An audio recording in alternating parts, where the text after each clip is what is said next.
avec tout ce qui va être science, art, lettres, et on va mettre en avant l'homme et surtout son libre arbitre, donc sa faculté finalement de penser, etc. Et d'avoir un esprit critique, de pouvoir raisonner, tout simplement. Est-ce que tu peux me citer deux artistes de la Renaissance et me dire un petit peu ce qu'ils ont fait? Bah, déjà Léonard de Vinci qui a fait la Joconde. Qu'est-ce qu'il a fait d'autre? Avec Mince. l'homme de Vitruve, Oui. ok. Et il y a aussi du coup mince, comment il s'appelle? Ah, j'ai oublié son nom. Qu'est-ce que tu cherches? L'inventeur, l'inventeur de l'imprimante.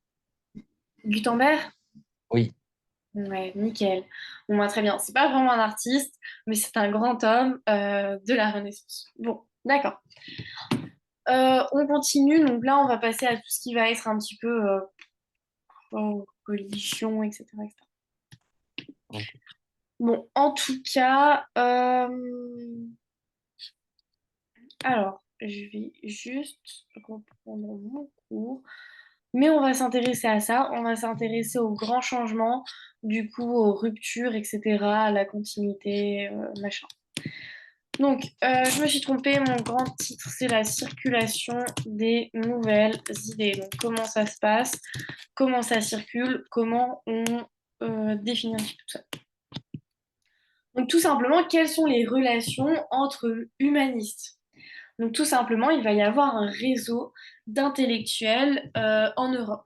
Et la Renaissance, elle sera marquée par une effervescence intellectuelle favorisée finalement par les échanges entre savants, hommes de lettres, penseurs, etc. Ok. Donc ces échanges se manifestent principalement sous trois formes différentes. Donc les intellectuels se transmettent leurs idées dans toute l'Europe et principalement sous ces trois formes. Correspondance, donc de manière épistolaire, quoi, enfin avec des lettres. Euh, ce qu'on appelle la République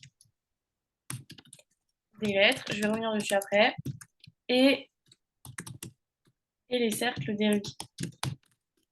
Évidemment, je vais tout expliquer. Donc, du coup, les échanges épistolaires, le premier point, ça joue un rôle essentiel dans la diffusion des idées. Donc, les humanistes, ils sont dispersés un petit peu à travers l'Europe. On avait vu du coup tout ce qui se passait un petit peu en Allemagne. On avait surtout vu l'Italie en réalité. Après, il y a Léonard de Vinci qui a pas vécu une grande partie de sa vie en France, etc. Mais en tout cas, ils sont dispatchés aux quatre coins de l'Europe et ils vont entretenir des correspondances abondantes qui leur permet de partager finalement leurs découvertes, d'échanger sur des réflexions et de confronter leurs interprétations à des textes antiques. Est-ce que tu sais pourquoi c'est important d'échanger avec d'autres personnes pour tout ce qui va être diffusion des idées? Est-ce que tu sais pourquoi c'est important tout ça? Hmm, non, Alors, est-ce que tu penses qu'on peut savoir plein de choses, savoir la vérité si on est tout seul dans son coin? non. Voilà, non, tout simplement. En fait, si tu veux, tu vas avoir besoin pour gagner en connaissance de confronter tes idées aux autres. Tout simplement, tu vas avoir une idée A, ok? Mais tu sais pas exactement si c'est juste ou pas, et tu vas la donner à une personne Hmm. qui ne va pas être d'accord avec toi. Et du coup, tu vas remettre en question ce que tu viens de dire, tu vas réfléchir, tu vas pousser ta réflexion, tu vas trouver d'autres éléments, etc. Et en fait, la diffusion des idées, ça leur permettait d'accroître en fait leur savoir. Et ça permettait de eux-mêmes déjà pour qu'ils progressent et pour qu'ils aient plein d'autres réflexions. Et ça leur permettait aussi d'échanger pour que, bon, bref. En tout cas, c'était la diffusion des idées qui permettait vraiment d'avoir un véritable savoir, du coup un savoir qui était discuté et du coup qui était raisonné, qui était bien construit. Voilà, donc D'accord. confronter les idées, Ça permet d'être sûr de ce que l'on dit, ça permet de voir un petit peu les limites, etc. Du coup, la plupart des lettres, elles sont rédigées en latin, la langue savante de l'époque, afin d'être comprises au-delà des frontières linguistiques. En gros, si tu veux, dans l'Europe, chacun parlait sa langue, etc., en fonction du pays. Hmm. Et le latin, ça permettait de communiquer avec tous les savants. Voilà, tout simplement. Parce qu'un français, il parlait pas forcément germain, etc. Donc, ils parlaient tous Ok. en latin. Et cette correspondance, elle permet aux humanistes d'établir des liens solides et de participer à des débats intellectuels à distance.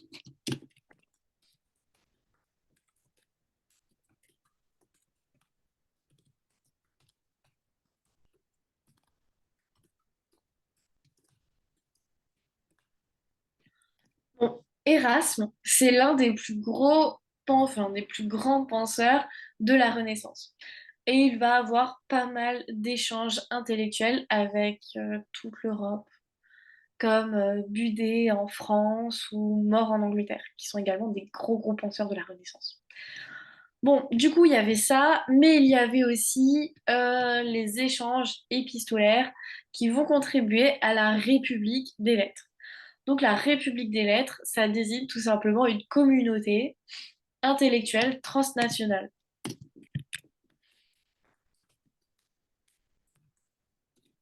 C'est devenu un peu une institution. Communauté intellectuelle transnationale. Elle se constitue à la Renaissance et elle repose sur des valeurs communes telles que la quête de savoir, l'esprit critique, etc. Ok. Et diffusion des connaissances. On ne garde pas ses connaissances pour soi, on a envie de les partager aux autres, toujours dans l'optique de mettre en avant l'humain, etc. Donc Mais les... ça, Oui. ça se pouvait ou pas qu'il y avait des humanistes qui étaient solitaires, donc qui donnaient pas leurs idées ou qui ne demandaient pas aux autres?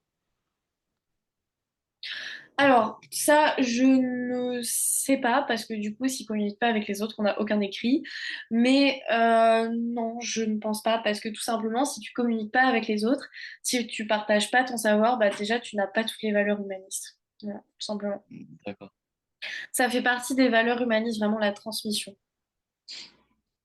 La transmission et la remise en question. Sauf que tu peux pas te remettre en question tout seul, tu as besoin de quelqu'un qui se confronte et qui s'oppose à tes idées. Du coup, les penseurs humanistes, au-delà de leur nationalité, ils vont se considérer comme membres d'une même république intellectuelle. Et c'est ça qu'il faut que tu comprennes.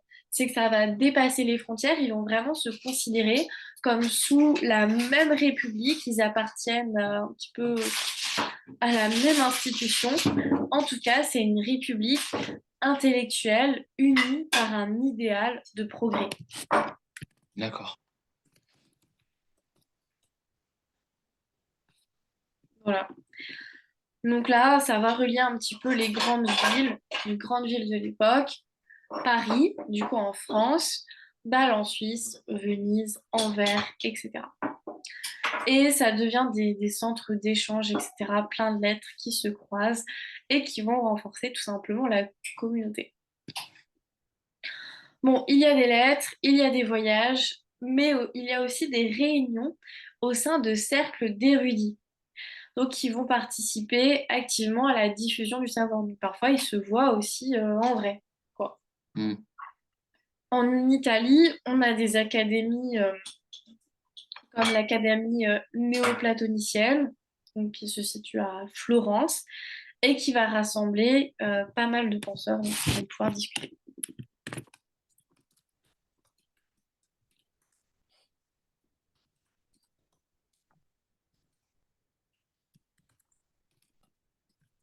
Donc là, tu vas retenir Académie néoplatonicienne, Florence, une ville.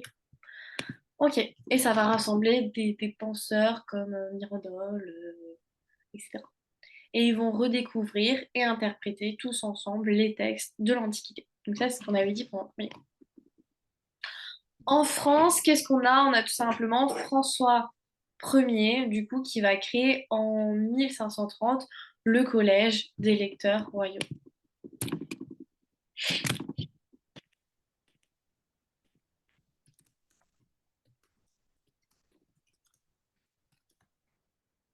Voilà, le collège des royaux, tout simplement,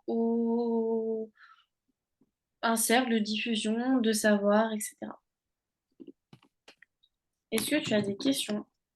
Non, pas vraiment. Non? Ouais.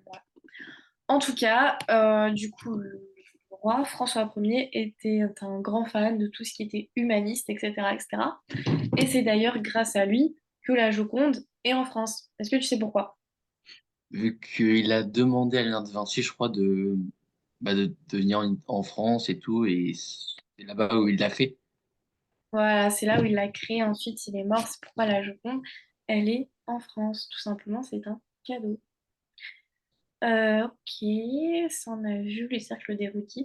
En tout cas, l'échange des idées est très important et ça contribue à une véritable révolution intellectuelle à l'échelle européenne. Donc ça fait vraiment partie des valeurs humanistes que de partager et de diffuser son savoir tout simplement avec les autres. Parce qu'on pensait qu'on ne pouvait trouver la vérité, trouver la solution à un problème tout seul, qu'il fallait forcément avoir plein de pistes différentes. Très bien. Alors, maintenant, on va s'intéresser aux livres imprimés. Du coup, on avait dit que Gutenberg avait tout simplement inventé l'imprimerie. Ok. Là, on a l'invention de l'imprimerie du coup, par Gutenberg vers les années 50, 1450, qui va Mhm. profondément transformer la transmission du savoir. Tout est diffusé beaucoup plus vite et à faible coût. Et cette innovation, elle permet notamment de produire des journaux, mais surtout des livres. Et des livres en grande quantité qui du coup vont rendre l'accès aux connaissances beaucoup plus rapide et beaucoup plus large.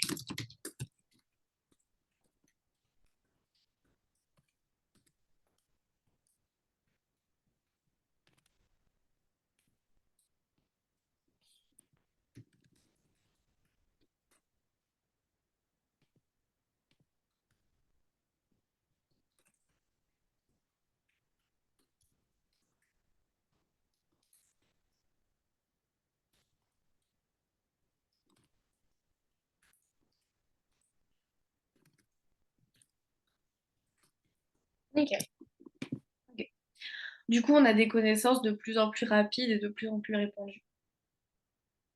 Mais cette révolution, elle est assez à relativiser, d'où le point d'interrogation, car elle ne bouleverse pas immédiatement l'ensemble de la société. Avant l'imprimerie, comme tu le sais, les livres étaient copiés à la main, du coup par Mhm. des moines dans ce qu'on appelait les scriptoria, donc des monastères. C'est l'endroit où tout simplement il y avait leur salle d'écriture. Et ce travail, il était long, fastidieux et coûteux, ce qui expliquait la rareté et le prix élevé des ouvrages. Donc avec la presse à imprimer, donc la technique de la presse, les mêmes textes peuvent être reproduits en des centaines d'exemplaires en un temps réduit.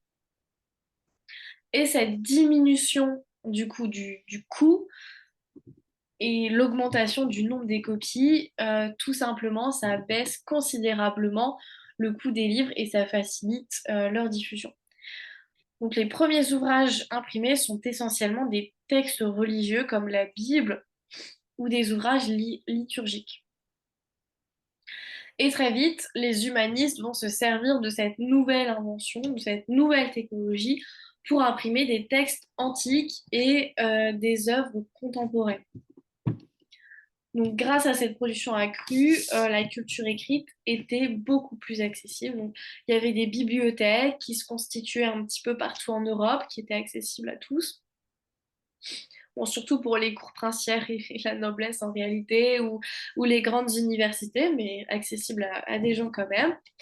Et François Ier, du coup, ce fameux fervent promoteur des arts et des lettres, fonde la bibliothèque royale qu'on a vue avant, qui deviendra plus tard la Bibliothèque nationale de France, qui existe encore aujourd'hui.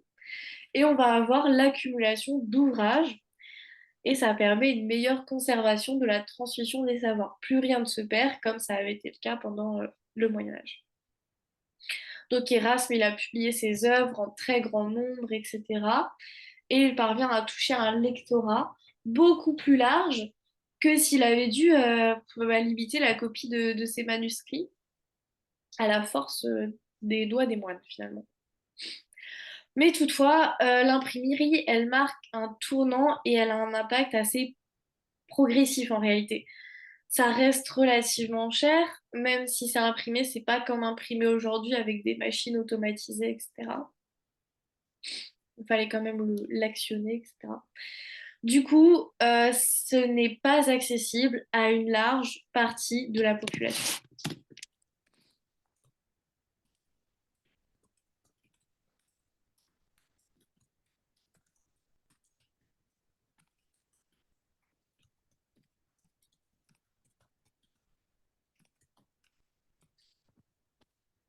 Pas accessible à une grande partie de la population.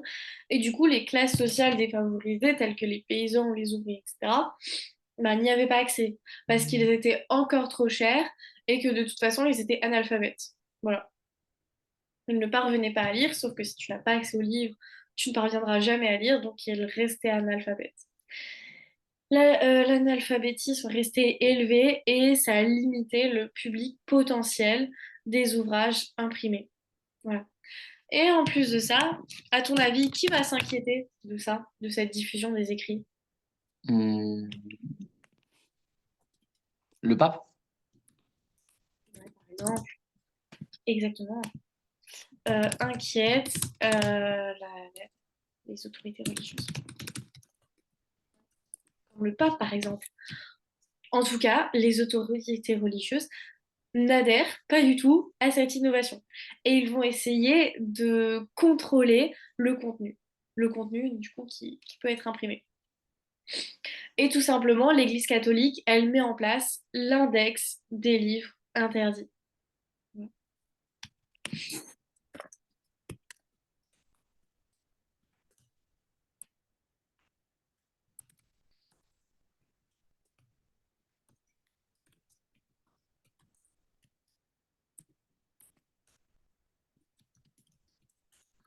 Donc c'est tout simplement une liste d'ouvrages jugés contraires à la foi. Voilà. Donc encore une fois, les textes savants vont être contrôlés au service de tout ce qui va être texte religieux, notamment la Bible et autres. Voilà. On va passer à une nouvelle séquence.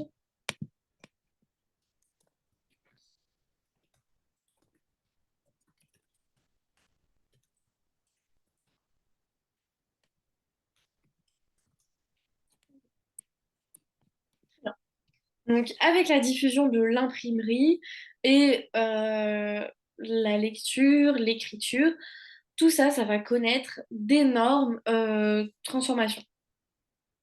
Donc, avec l'imprimerie, on l'a dit, les livres deviennent beaucoup plus accessibles, beaucoup plus pratiques. La presse imprimée commence à émerger et la relation des individus à l'écrit évolue. Plus concrètement, qu'est-ce que ça veut dire? Donc, l'un des premiers changements majeurs concerne la forme même des livres. Je te laisse imaginer un livre au Moyen Âge qui a été écrit par des moines. Le truc était énorme, extrêmement lourd, extrêmement volumineux. Voilà. Tout simplement, les manuscrits du Moyen Âge écrits par des moines étaient souvent volumineux et richement décorés avec de la feuille d'or, ce qu'on appelait les enluminures, etc. Bon, les ouvrages imprimés se diversifient et deviennent beaucoup plus maniables. On va avoir des couvertures, non pas forcément souples comme les livres brochés qu'on a aujourd'hui, mais bon, un petit peu réduits, avec des reliures moins épaisses, etc. Moins d'enluminure, donc moins de temps, moins de coûts. Bon, en tout cas, les livres deviennent beaucoup plus maniables et les imprimeurs commencent à publier des livres en petit format. Et ces livres en petit format facilitent le transport et facilitent leur lecture. On sera plus à même d'emmener un petit livre au courant de notre voyage et du coup à l'échanger avec plein de gens, plein d'autres humanistes, que si le truc est tout gros. Et en plus de ça, c'est beaucoup plus facile de le lire et de le relire. Et là, grand moment dans l'histoire, on ne va plus du tout se limiter au latin. Le latin était la langue des savants qui n'était pas du tout accessible au peuple. Autrement dit, lorsque les moines écrivaient en latin, ils savaient très bien que le peuple n'allait pas du tout comprendre ce qui était écrit. Donc ils se servaient de ça pour faire dire au livre ce qu'ils voulaient. Et ainsi, eux seuls avaient le savoir et pouvaient le manipuler. Donc là, heureusement, on a des ouvrages imprimés en français, en italien, en allemand, ce qui permet considérablement l'élargissement du lectorat. Autrement dit, Ouais. des gens du peuple, des non-savants. Ça va permettre d'instruire au fur et à mesure la population. Je viens de me rendre compte que depuis avant, j'oublie d'écrire. Les ouvrages du Moyen Âge, volumineux,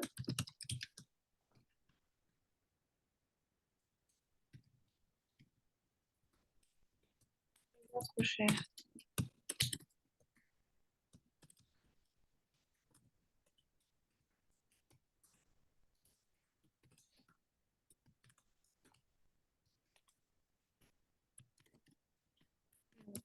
Grâce à l'imprimerie,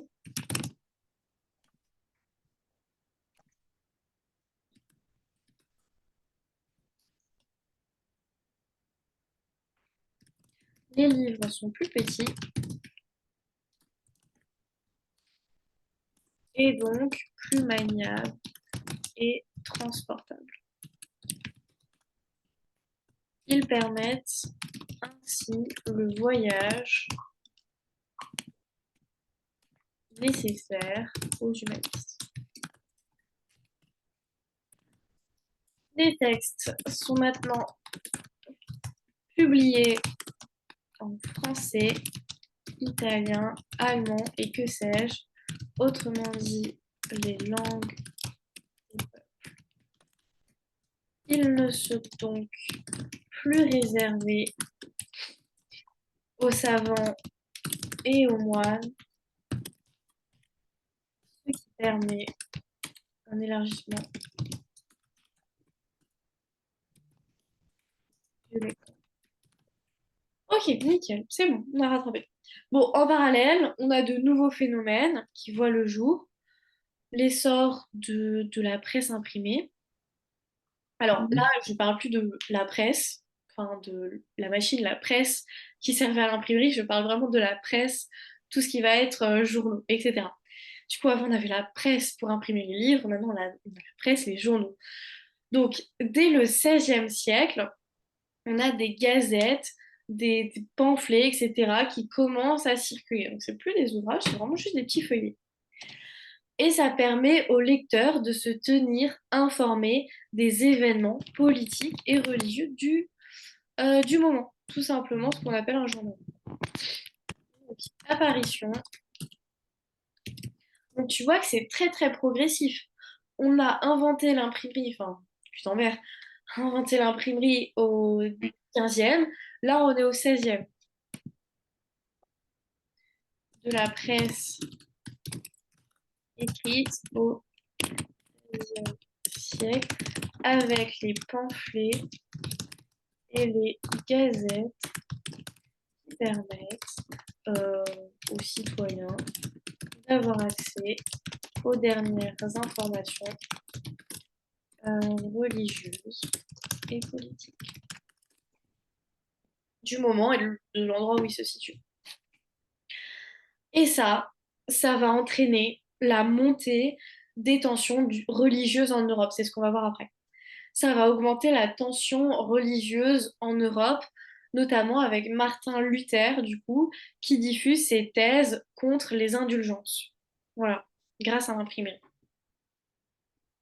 Et ça va lui permettre de toucher un très large public et d'accélérer la réforme protestante. Est-ce que vous avez fait que ça en classe, la réforme protestante et Martin? Alors, non, on l'a pas fait, mais pour moi, je l'ai fait l'année dernière, du coup. Donc, j'ai redoublé. Ah, tu l'as déjà fait? Ouais, mais l'année dernière, du coup. Ok, bon, bah, on va prendre de l'avance du coup sur ce que ta prof est en train de faire en classe. Tant mieux. Parce qu'en plus, ça fait partie de ce chapitre. Du coup, Martin Luther, il a de nouvelles idées, il a des thèses contre l'indulgence, etc., etc. Et cetera.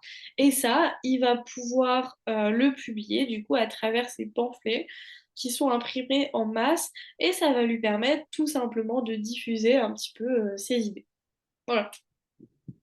Mais du coup, s'il y a des nouvelles idées religieuses, ça va créer des tensions avec l'Église catholique qui aime quand même pas mal contrôler ce qui se passe. On va avoir l'apparition de tensions et ça sera notre dernier point de cours. J'ai juste un truc à dire encore.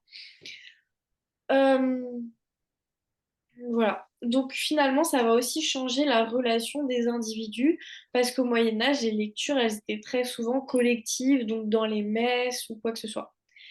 Dans les monastères, il y avait des lectures publiques, etc. Et du coup, c'est devenu beaucoup plus individuel et silencieux.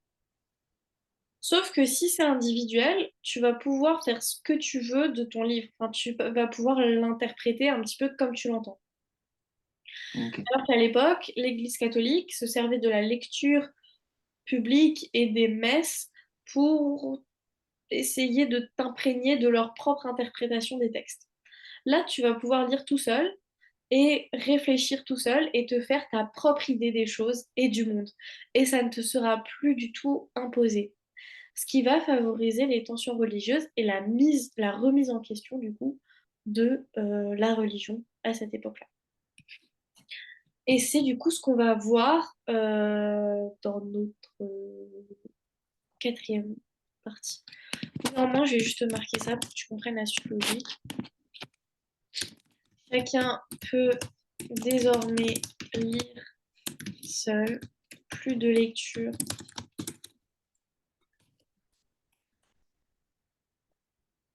L'interprétation est donc individualisée. L'Église catholique perd le contrôle sur l'interprétation, ce qui entraîne des tensions religieuses en Europe. Simplement, les gens vont commencer à penser dans eux-mêmes. Donc, on va voir dans la deuxième partie de l'heure tout ce qui va être autour de notre quatrième partie. Réforme et contre-réforme. Une Europe religieuse divisée. Ok. Bon, tout simplement, au début du XVIe siècle, l'Église catholique, elle traverse une crise pardon, profonde qui va favoriser tout simplement l'émergence des mouvements réformateurs, comme par exemple Martin Luther et son protestantisme. Donc cette crise, elle repose sur plusieurs facteurs. Une contestation grandissante, l'autorité du pape, des critiques à l'encontre du clergé, etc. Voilà. Bon. En tout cas, l'un des principaux griefs qui est fait contre l'Église catholique, c'est les abus du clergé. La principale chose qu'on va reprocher à l'Église catholique, ça sera les abus du clergé. Donc, la première et principale critique faite à l'Église,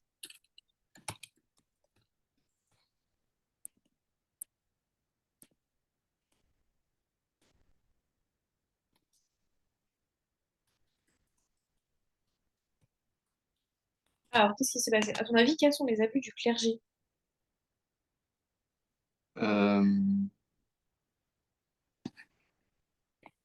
hmm, peut-être au niveau des taxes. Ouais, c'est ça. Tout simplement, ce qui va être reproché à l'Église, c'est tout simplement son avarice. C'est l'accumulation des richesses.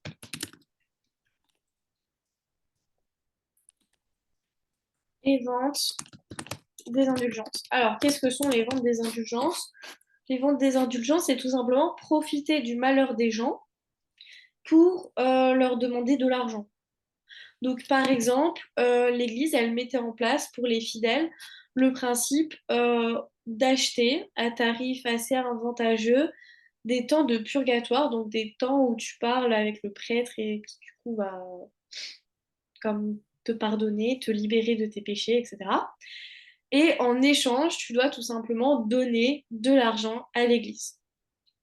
Donc on se servait un petit peu de ta peur, on se servait un petit peu de tes malheurs pour tout simplement te faire donner de l'argent à l'Église. Voilà.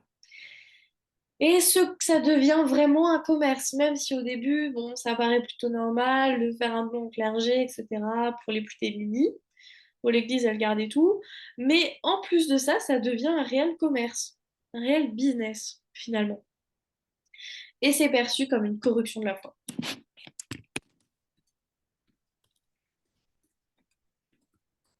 Bah, tout simplement, le pardon de Dieu ne s'achète pas. Voilà, c'est perçu comme une corruption de la foi et ça scandalise de nombreux croyants et intellectuels. Voilà. Et on a aussi la centralisation du pouvoir par le pape et la dépendance des églises locales envers Rome.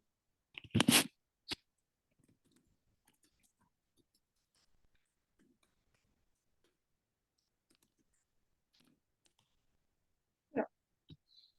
Voilà, donc ça, c'est de plus en plus contesté, notamment dans les régions où le prince cherche, où les princes, pardon, cherchent à affirmer leur autonomie. Voilà, tout simplement. Bon, très vite, on voit apparaître les idées de Martin Luther.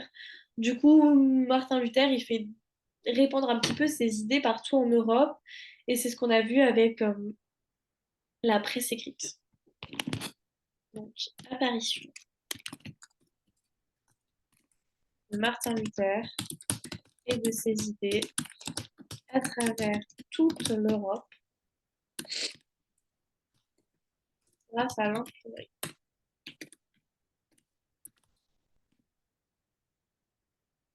Bon, finalement, face à l'hostilité de l'Église catholique, euh, ben, tout simplement, il est excommunié en 1521 par le pape Léon X.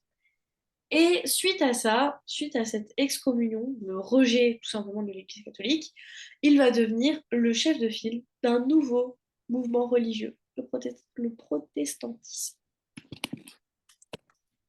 Il se fait excommunier par le pape Léon X à cause de cité et va donc devenir le chef de file d'un nouveau mouvement religieux,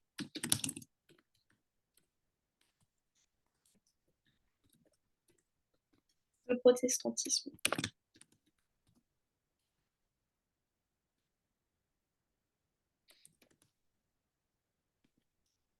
Ok. Ok. Voilà. Donc tout simplement, on voit apparaître des courants protestants. On a notamment Jean Calvin, du coup en Suisse, qui va développer une doctrine plus rigoureuse basée sur la prédestination. Donc selon lui, Dieu a choisi ceux qui seront sauvés. Voilà. Et son influence, elle est particulièrement forte dans tout ce qui va être France et Pays-Bas. Voilà. Donc on n'a pas que Martin Luther, on a aussi Jean Calvin, etc., qui vont répandre d'autres idées qui ne vont pas du tout plaire à l'Église catholique. Jean Calvin. Je vais juste retenir son prénom.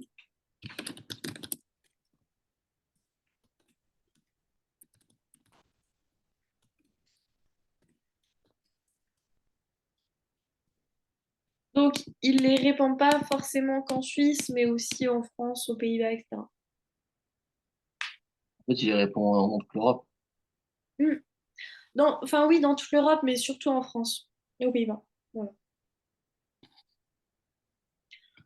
Sinon, toutes ces transformations, elles aboutissent à la création de nouvelles églises, par exemple l'église protestante, du coup, qui vont être indépendantes de Rome et fondées sur des principes tout à fait différents.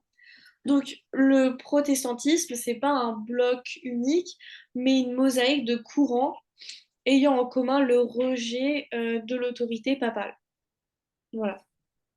Donc, c'est pas une religion qui est compacte, plein de façons de pratiquer le protestantisme. Bon, l'importance des écritures et de la simplification du culte, ça vient aussi faire partie des valeurs du protestantisme. C'est une fragmentation du christianisme, du coup, qui va bouleverser l'équilibre religieux de l'Europe. Voilà. Et ça, c'était la réforme, du coup, une nouvelle branche du christianisme, le protestantisme. Première réforme, mais on va ensuite avoir la contre-réforme catholique, le redressement de l'Église. Alors, qu'est-ce qui va se passer? Est-ce que j'ai changé à chaque fois le titre?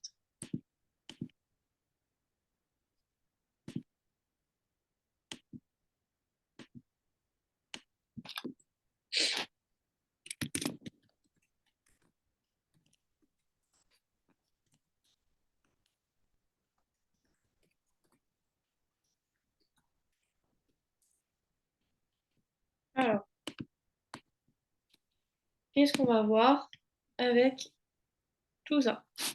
Donc, face à l'expansion du protestantisme, l'Église catholique engage un vaste mouvement de réforme interne afin de réaffirmer son autorité et surtout de restaurer son influence. Donc cette contre-réforme, elle repose sur plusieurs actions majeures, euh, dont l'organisation du Concile de Trente et la promotion active du catholicisme à travers toute l'Europe et le monde. Donc le Concile de Trente.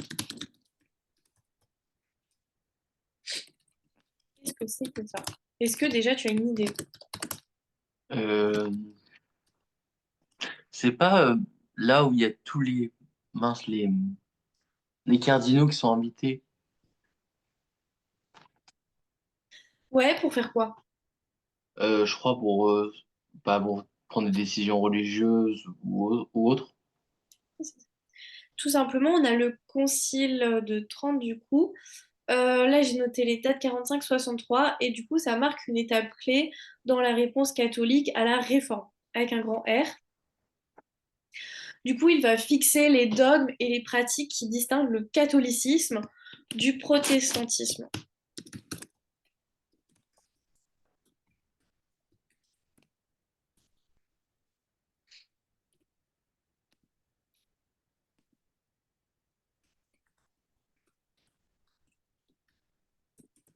Ok.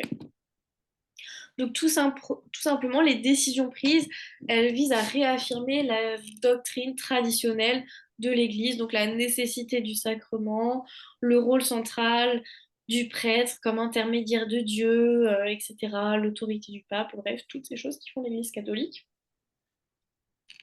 Et l'une des grandes réformes du coup de ce concile de Trente, ça va tout simplement être autour de la formation donc, du clergé pour lutter contre la corruption et les abus de l'Église. Donc l'Église va imposer une meilleure éducation des prêtres et tout simplement de la discipline lors des séminaires. Voilà.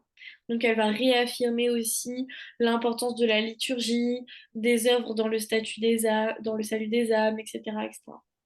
En opposition tout à fait avec tout ce qui va être protestantisme. Sinon, on a autre chose. On a la compagnie de Jésus. Compagnie toujours avec une majuscule, fondée en 1540 par Ignace de Loyola. Est-ce que tu sais ce que c'est? Enfin, qui c'est et qu'est-ce que c'est que la compagnie de Jésus? Hmm. Non. Bon, bah, on va voir ensemble. Du coup, Compagnie de Jésus, toujours avec un C majuscule, fondée en 1540 par Ignace de Loyola, je devrais dire saint puisque c'est un saint Ignace de Loyola. Du coup, c'est un ordre religieux mieux connu sous le nom de ce qu'on appelle les jésuites. En gros, ça joue un rôle essentiel dans la reconquête catholique, notamment par la diffusion de la foi, du coup, dans l'Europe et dans le monde. Donc les jésuites, qu'est-ce qu'ils vont faire? C'est tous les gens qui ont adhéré, tu vois ça. Ils vont créer des écoles, des collèges dans toute l'Europe et ils vont former une nouvelle génération de fidèles et notamment de missionnaires pour diffuser la foi. Donc les jésuites créent des écoles, des collèges dans l'Europe pour instruire une nouvelle génération de fidèles et diffuser à nouveau. Okay. Du coup, Saint-Ignace de Loyola et tous ces jésuites. Du coup, on a l'arrivée de ces collèges en Europe et ça va former cette nouvelle génération de fidèles, donc avec un nouvel apprentissage de la foi, sa diffusion, etc. À leur tour, ils vont être des missionnaires, etc. Donc il y aura une expansion de la foi par la diffusion. Et tout simplement, ils vont participer à l'évangélisation d'autres continents. Évangélisation, c'est répandre la foi. Dans d'autres continents, là tu t'en doutes, c'est Amérique, Asie, Afrique. Hmm.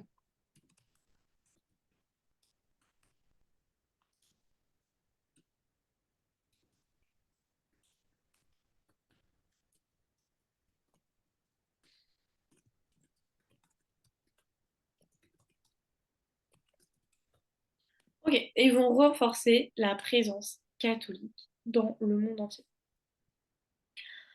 Bon, l'Église, elle va également mettre en place des instruments de contrôle et ben, malheureusement de censure pour limiter la propagande des idées protestantes.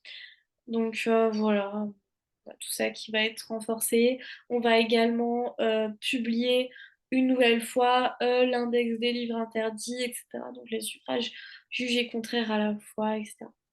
Donc la contre-réforme, elle se traduit par l'expansion euh, de la foi, que ce soit en Europe ou à l'international, mais aussi par la restriction. Okay, et il y aura toute cette restructuration profonde de l'Église, voilà, qui parvient à stopper une partie du protestantisme, notamment dans les pays du Sud.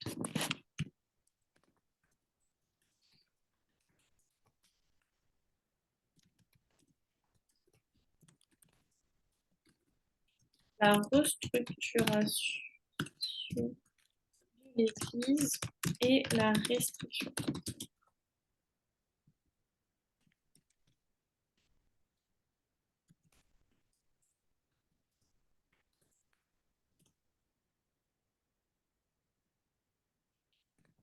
Limitation du protestantisme, surtout en Europe du Sud. Tout ce qui va être Espagne, Europe, etc.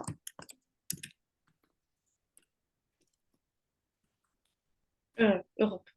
Italie et Portugal. Nickel. Mais tout ça, évidemment, lorsqu'on censure les gens, lorsqu'on les empêche de penser comme ils le veulent et quand on leur impose des choses, ça va mener à des affrontements extrêmement violents. Et c'est ce qu'on va voir dans une dernière partie. Enfin, c'est une partie que je vais seulement introduire parce que j'ai plus trop de temps.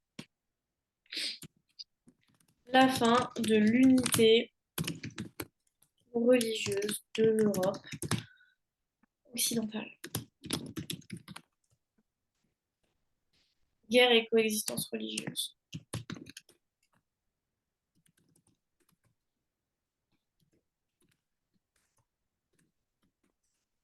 Là, j'aurais pas non plus des masses de temps. Oh.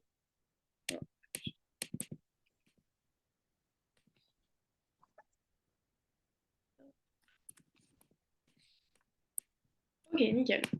Bon, ici, on a l'opposition entre catholiques et protestants, on l'a très bien compris, mais on va voir naître une guerre de religion en France, tout simplement entre catholiques et protestants. Guerre de religion en France entre catholiques et protestants. Donc ça sera comme au XVIe siècle, entre 562 et 598. Du coup, on a des affrontements et qui culminent avec des massacres tels que celui de Saint-Denis.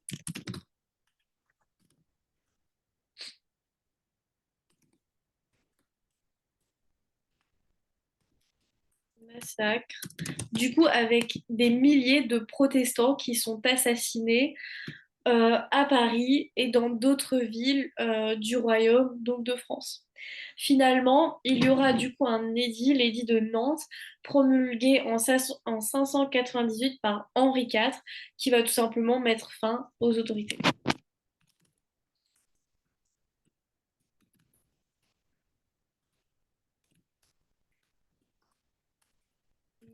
Édit de Nantes.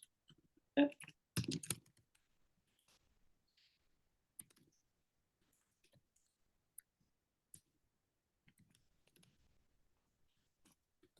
Henri IV met fin aux hostilités. Ok. Bon, nickel. Tout simplement, ça met fin aux hostilités en accordant aux protestants, tout de même, il n'y a pas de perdant, en accordant aux protestants une liberté de culte. Voilà. Mais cette liberté de culte, elle est limitée pour garantir leur sécurité. Mais si tu veux, on va arrêter les hostilités et on va quand même leur permettre de vivre pleinement leur religion. Du coup, il y a ici une démarche de coexistence religieuse en Europe.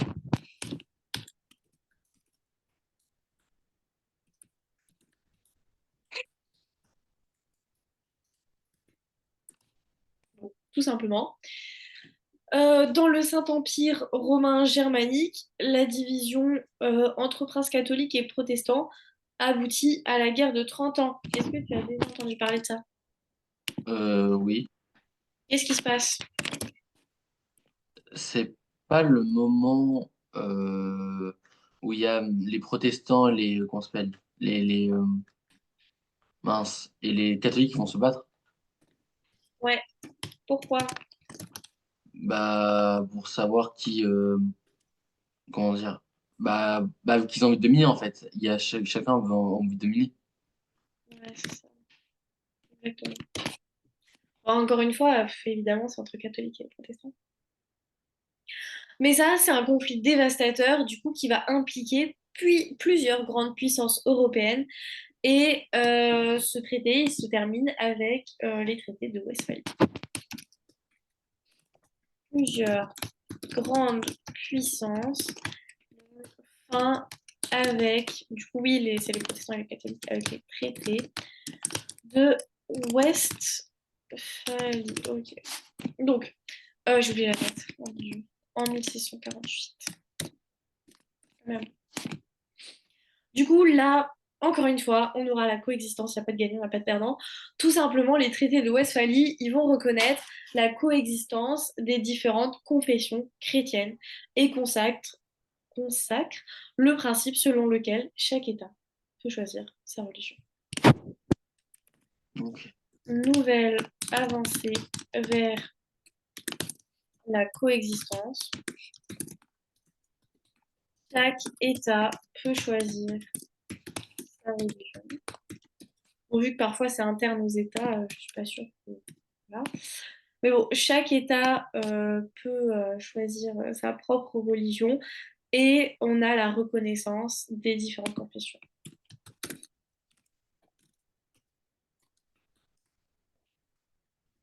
donc des différentes religions. Voilà. Mais il y a d'autres pays, comme par exemple les Provinces-Unies. Les Provinces-Unies, c'est ce qu'on appelle aujourd'hui Pays-Bas. Et l'Angleterre, qui vont tout simplement adopter des modèles de tolérance beaucoup plus larges. Donc on aura évidemment quelques discriminations envers les minorités religieuses, mais globalement, ce sera beaucoup plus large. Voilà. Ce qui fait qu'aujourd'hui, on a beaucoup d'Anglais qui sont protestants d'ailleurs. Voilà. Pas mal d'Anglais qui sont protestants. Tout simplement parce qu'à cette époque-là, ben, ils étaient plus dans le respect de cette religion que par exemple en France. Ok. Du coup, dans l'ensemble, la carte religieuse de l'Europe, elle est profondément redessinée. Donc le Nord devient majoritairement protestant, donc tout ce qui va être Angleterre, Scandinavie et la partie nord de l'Allemagne, alors que le Sud va rester catholique, donc Espagne, Italie et la très grande majorité de la France. Donc la réforme et la contre-réforme, ça marque la fin de l'unité religieuse. Et l'Église catholique n'a plus du tout le monopole, l'Église catholique religieuse, mais il y a bien des pays qui ont choisi leur religion et qui ont parfois choisi la religion protestante. Donc les conflits religieux ont été violents, mais c'était pour le bien de tous, puisque ça a conduit à la tolérance et à la reconnaissance du pluralisme religieux.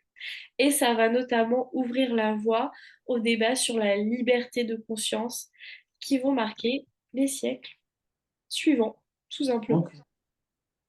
Et j'en ai fini finalement, j'ai eu le temps de finir. Alors, est-ce que tu as des questions sur ce cours? Moi, j'en ai fini avec ce chapitre-là de la Renaissance. Non, j'ai pas de questions. Pas de questions? Bon, bah, nickel. Alors, je te laisse relire ton cours et si tu as des questions, tu me les poseras la prochaine fois. Néanmoins, je te souhaite une très belle soirée. Merci à vous aussi. Au revoir. Soirée, au revoir.